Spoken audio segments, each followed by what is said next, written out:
interesting story about how that came about, right? When we talk about like the opioid crisis, the meth crisis, crack crisis, when the CIA introduced crack to different poorer communities, Massachusetts, Boston specifically, instead of saying, hey, we need to help these people, we need to get these people in rehab, said, no, we're going to regulate to this one area.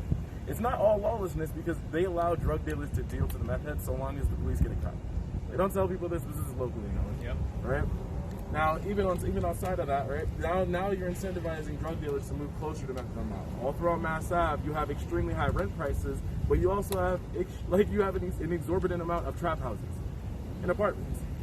Right? Like that's exactly what this government has created out here, and I don't think we focus on that enough. But I also wonder exactly like what the Jogensen platform has to say about justice regarding those like type of regulations and that type of harm.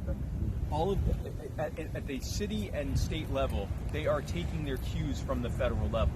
They're being told that you have to follow our schedule. You have to follow how we've scheduled substances, and to whatever extent you are in compliance with our federal level of regulation, that's the extent to which you get cooperation. Money for enforcement, money for Department of Homeland Security stuff, money for DEA stuff, money for Department of Justice stuff, and so forth. So they say, you can set your own standards, but A, this is still going to be the law of the land because federal law trumps state and local law, and B, you can get more money if you work with us on this. When that ends, when instead the drugs are descheduled, y'all are on your own, you're not going to get extra money for enforcing this stuff, and frankly, it's going to cost you a fortune to enforce it, and you know it doesn't really work to begin with.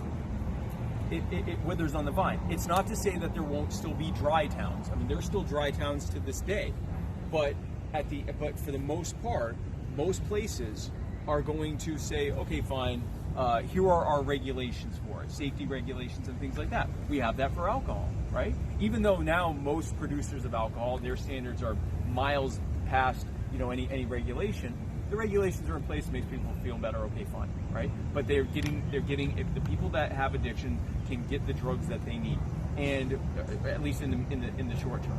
And you can have injection spaces. You can have churches have and I keep going back to churches because I've talked with clergy who have said they would love to do safe injection places, especially in these major metro areas, where you can go in, you can safely inject your drugs. Someone comes up to you and says, hey, would you like a sandwich? Would you like some food? Would you like something?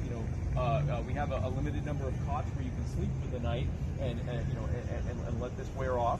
And if at any point you want to get help, there's this other room over here where we can start to help you. We can get you the resources, we get detox, we can get you the rehab facilities that you want. All of that can be done without spending a penny of taxpayer dollars, and it will save billions of taxpayer dollars, and it'll get people the help they need. And people can become productive instead of living on the streets or ending up in jail for the rest of their lives, where they continue to be addicted to drugs in the jails, because you can bribe prison officials too.